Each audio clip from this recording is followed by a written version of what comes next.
Olá, meus irmãos, Deus os abençoe, em nome de nosso Senhor Jesus Cristo. Para mim é uma grande honra e um grande privilégio estar aqui para mais essa conversa. E hoje eu quero conversar sobre a mensagem, o selo da Páscoa, uma mensagem muito importante dentro do plano da redenção, falando da ressurreição, o melhor, do poder vivificador que viria sobre a igreja no tempo do fim. Isso traria sobre nós uma Páscoa. E para termos uma Páscoa, Páscoa é ressurreição. Para termos uma Páscoa, necessita-se, obviamente, de um parente redentor, porque nós não podemos ressuscitar a nós mesmos. Por isso que Jesus disse, eu sou a ressurreição e a vida. Por isso que nosso parente redentor, Jesus Cristo, desce do céu em Apocalipse 10 com o título de propriedade. Veja, ele conquistou o preço de nossa redenção, veja, pagando por nossas culpas, quando ele derramou seu sangue no Calvário. Em Apocalipse 5, temos então uma investigação profunda para analisar os requisitos do parente redentor, e Jesus preencheu cada requisito que dizia respeito à nossa redenção. E foi feito um exame muito minucioso sobre a culpa, sobre a queda lá em Gênesis, e então se constatou que Jesus pagou o preço, e tudo está consumado, o preço foi pago, tudo foi examinado até a raiz, e cada pecado foi jogado no cloro do sangue de nosso Senhor Jesus Cristo, e podemos voltar então à nossa possessão, a tudo aquilo que perderam os nossos pais lá em Gênesis. E Adão e Eva possuíam o título de propriedade. Veja, o título dizia a quem pertence, o título de posse.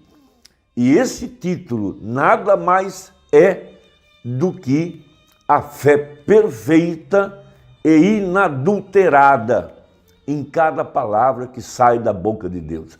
Nossos pais se desligaram da vida eterna quando aceitaram a sabedoria da serpente, quando aceitaram um acréscimo à palavra, e quando aceitaram esse acréscimo, arruinaram todo o plano de Deus.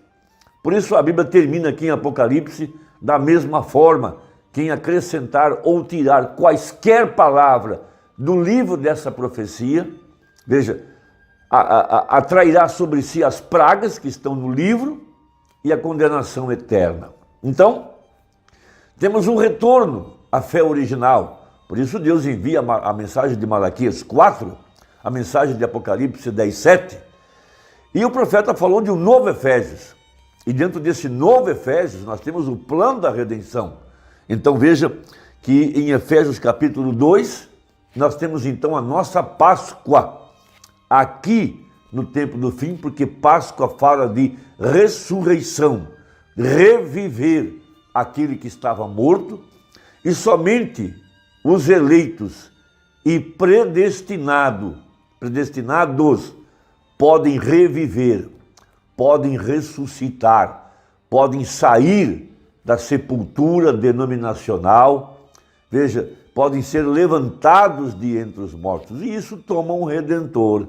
Então nosso Senhor, veja, desce do céu com esse título, e ele o guarda dentro de um vaso de barro, veja, e vimos então um ministério idêntico ao de Jesus Cristo. Veja, dentro desse ministério está a fé perfeita, não é a fé em Jesus, mas era a fé de Jesus, e esse título, a substância, a fé, a prova das coisas que se não veem, mas é o título, veja, essa certeza que nós temos da vida eterna, é a certeza que nós temos do milênio, é a certeza que temos dos novos céus e da nova terra, é a certeza que temos da existência de Deus, é a certeza de que a palavra de Deus é a verdade.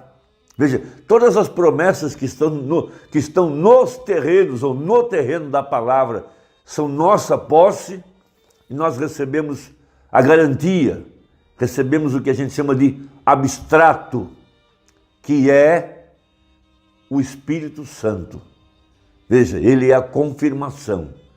É ele que vem vivificar cada promessa da palavra para o crente, para o redimido, que seria levantado aqui no tempo do fim, como uma prova de que ele está na ressurreição. E o que é esse levantar, ou esse levantamento?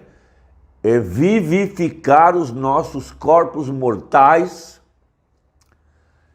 em ordem, em obediência à mensagem do dia. Aí temos a nossa ressurreição, a nossa Páscoa. Esse é o nosso Efésios, levantados em ordem para vivermos de fé na palavra. Por isso, esse é o dia da redenção, é o retorno à fé original, é o retorno para aquela promessa que Deus tem feito em Gênesis, capítulo 3, verso 15.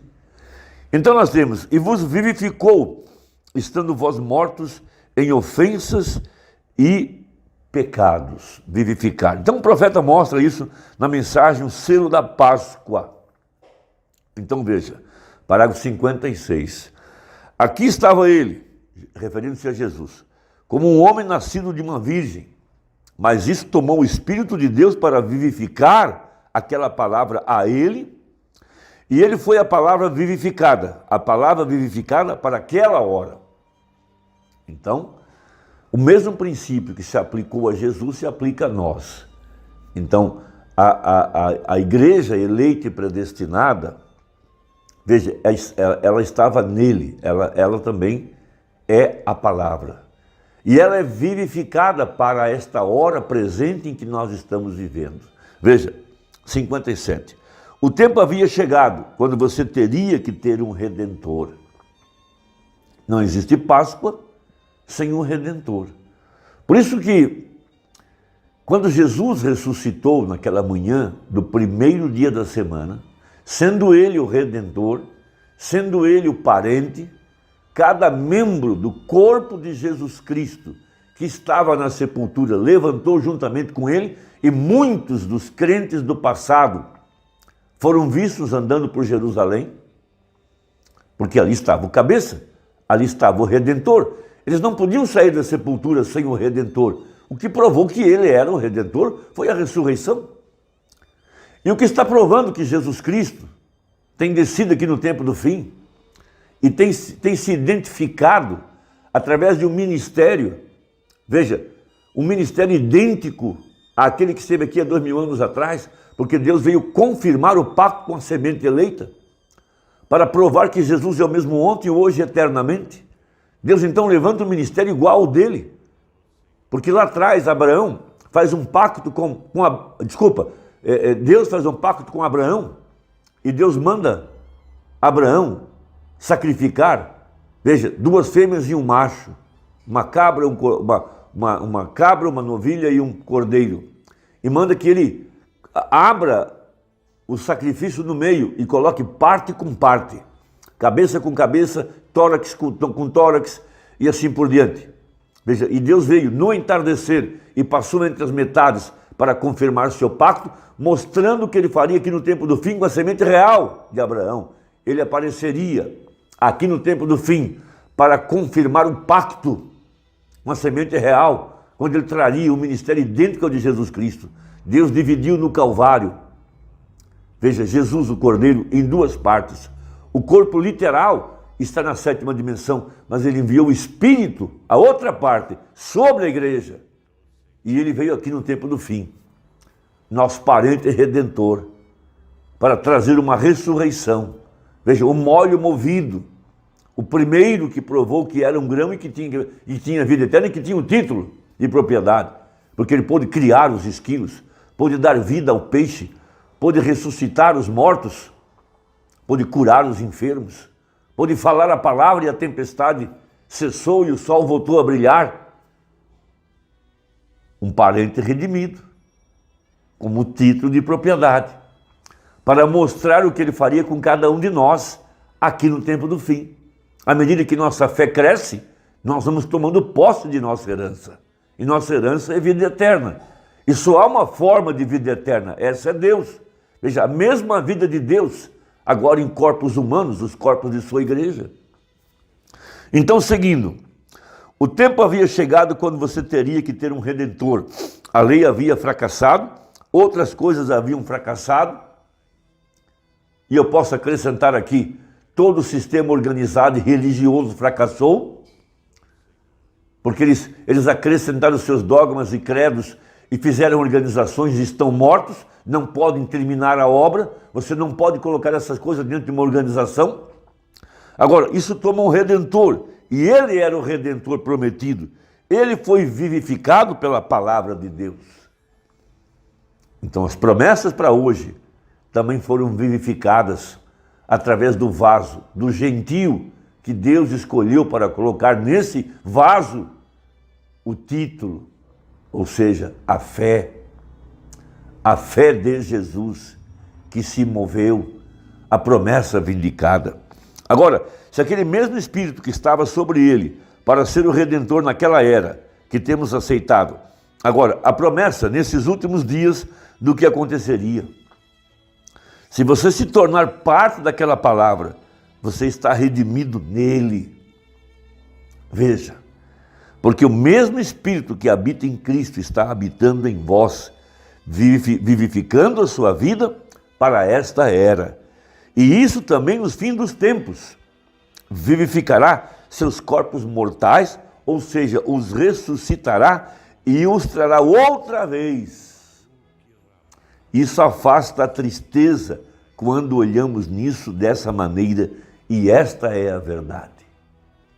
Por isso, o anjo forte, em Apocalipse 10, levanta seu braço e diz: o tempo acabou. Acabou o tempo de espera. Acabou o sofrimento, acabou a prisão. Veja, em Romanos aqui, Paulo nos provou isso. Se o Espírito que ressuscitou a Jesus dos mortos habita em vós, ele também vivificará vossos corpos mortais. Este é o mesmo Espírito que o levantou, que vivifica o verdadeiro crente para a vida eterna. E o Espírito que levantou a Jesus dos mortos habita no crente, vivifica o crente para a vida eterna. Então veja, esse é o nosso Efésios. Veja, capítulo 1, versículo 10. De tornar a congregar em Cristo todas as coisas, na dispensação da plenitude dos tempos, tanto as que estão nos céus como as que estão na terra.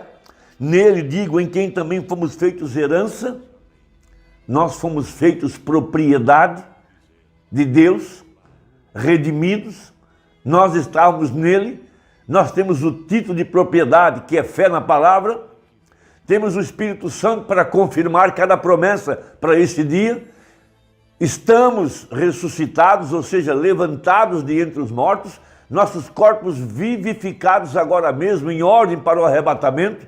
Que dia estamos vivendo? Veja, há somente uma vida, um Espírito, uma vida eterna, e esta é Deus. Deus somente é eterno, então nós, sendo seus filhos, somos parte dele. Isto é, os atributos do seu pensamento. O pensamento é expressado e ele se torna uma palavra. Então, cada pessoa aqui que possui esta vida eterna estava antes da fundação do mundo no pensamento de Deus. Por isso ele, Jesus, o Logos, desceu à terra, confirmou o pacto, porque ele veio para vivificar a semente eleita, veio para levantar seus atributos, veio para trazer aquela palavra de volta, redimi-la. Esta é a nossa Páscoa. Por isso o pacto teve que ser confirmado, para provar que não é uma denominação, para provar que não é a ideia de um homem, que era Jesus Cristo, o Espírito Santo, que desceu para vivificar a semente eleita. E isso é feito pela pregação da palavra. Não é a leitura em si, mas o Espírito, as 7 vozes, os 7 trovões, as 7 virtudes que estão vivificando a palavra para esta hora.